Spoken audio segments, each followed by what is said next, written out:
Hey Magic friends, welcome back. This is your captain speaking here on Captain Clyde's MTG. And we have the results of the second case of draft boosters. And they're very interesting compared to the first case, I'm not going to lie. But before we get into it, don't forget to sub up. Try and get to 1,000 peeps. It's the best way to support the channel. I do appreciate it. So we'll make this really quick, 10 minutes tops. As you can see here, as you guys know, if you haven't watched before, just to give you the idea, $2 or more. Otherwise, it gets averaged out as $1 per card when it comes to rares, foils, and mythics.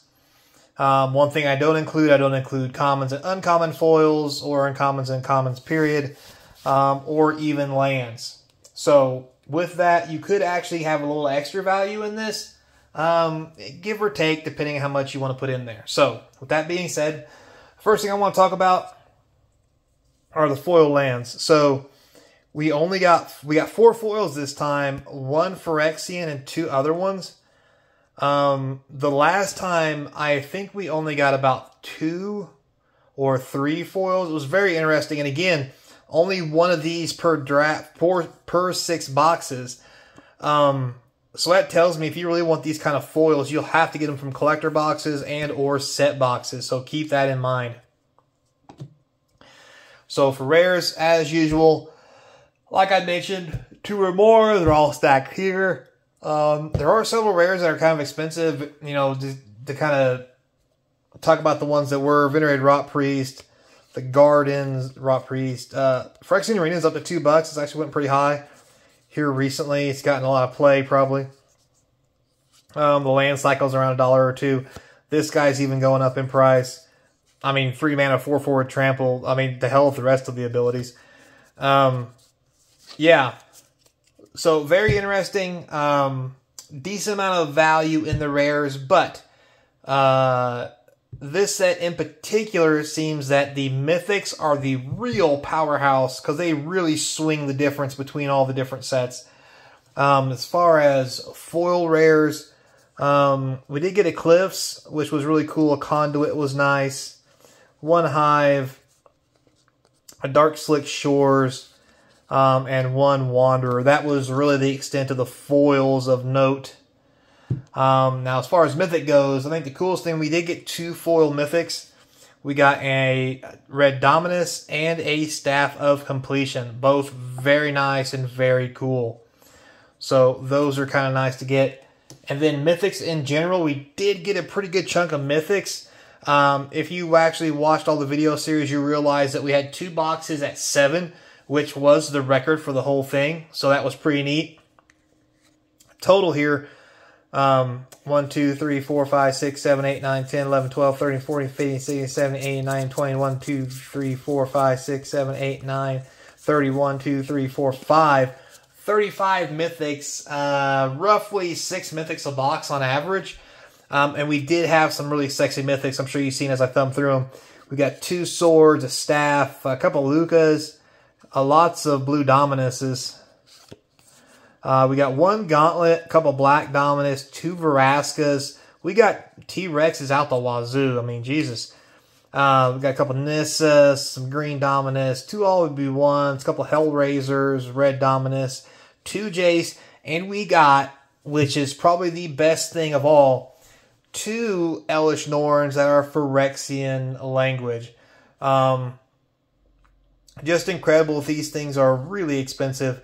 We didn't get any regular Elesh Norns, so it's definitely interesting. Not gonna lie. So, with all that said, let's scoot this stuff over here to the sides and bring out our handy-dandy notebook. So, as you can see here, these X's, I know I did this all wrong. I probably should have put this over here and then this over here. But anyway, point being.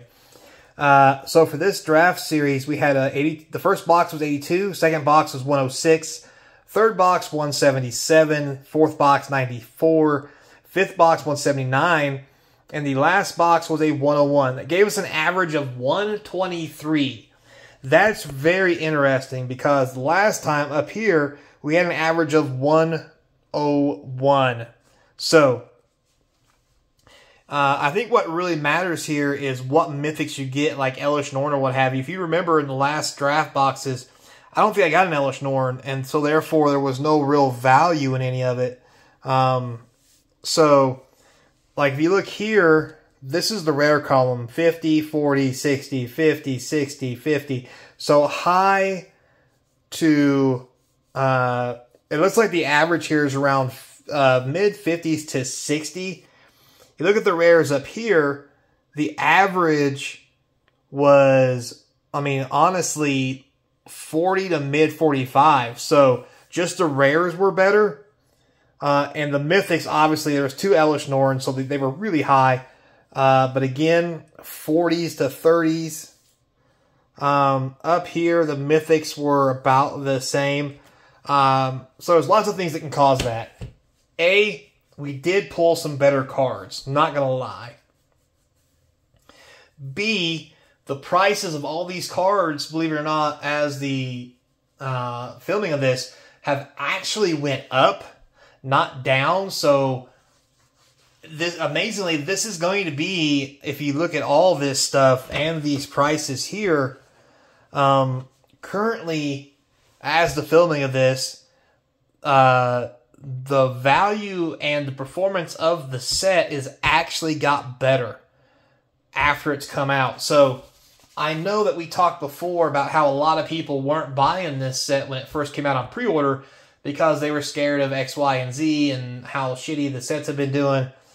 But as of right now, the market is doing well and people are scooping them up now after pre-order, which is driving the price up for a lot of different reasons. One, because the pre-orders were low, the original sell price was low, or the original number to the market was low, so the cards that people want aren't as, let's say, readily available. So it may take a while. This may be the first set in a while to actually get a reprint while it's in standard. We actually haven't seen that in a while because the sets just haven't been selling because they've just been... The market has really rejected a lot of the new standard sets. And because of that, they haven't been getting reprints like you would normally see the normal standard sets get, where they actually go back to the printers, print a brand new batch, put them out there because people want it. This may be the first set for that. And what's really interesting about that is because this will be the first set that does it, I'm wondering if they actually will, or if they'll let this set just go up in price to prime the next set so that people will get FOMO and spend more money on pre-release so that, I guess you could say, they can make a bigger print run, the market will absorb it better by sacrificing some of this print run. And you may think that sounds weird, especially as greedy as Wizards are, but I think they're starting to learn that if they don't generate some hype or the ability for people to want and need the product, it's really not going to make a damn bit of difference by the end of the day because people will just stop buying it. And reducing the print run needs to happen because other card stores, or not card stores, I'm sorry, other card businesses, MetaZoo, Flesh and Blood, oh wow, look at all the thumb down buttons. Those guys have done that to shore up, to make sure their card prices and their product prices stay high. Magic hasn't done that yet, so maybe, again, because Magic is a bigger company, this is how long it took them to get to the point where they start down or degrading or decreasing how much of the product they actually put out there. It's really interesting to see how this is going to pan out. This video is probably about 3 weeks from being posted, so I'd like to do another one and see how this video stacks up in 3 weeks. If it is the same, will it be the same? Because also, when this video comes out, it should be close to about the time when the complete bundle edition comes out. It'll be really interesting to see if that has any effect, or also if they decide to print more of it to lower the price instead of keeping it high at, like, I think it's close to 150, 160 shipped now, which is double what it was when it first came out, which is just insane. So, all that said, guys, don't forget to sub up. Links in the description to the eBay store and Patreon, my email. Until next time, be kind, and I hope to see you guys across from the game table. Later, players.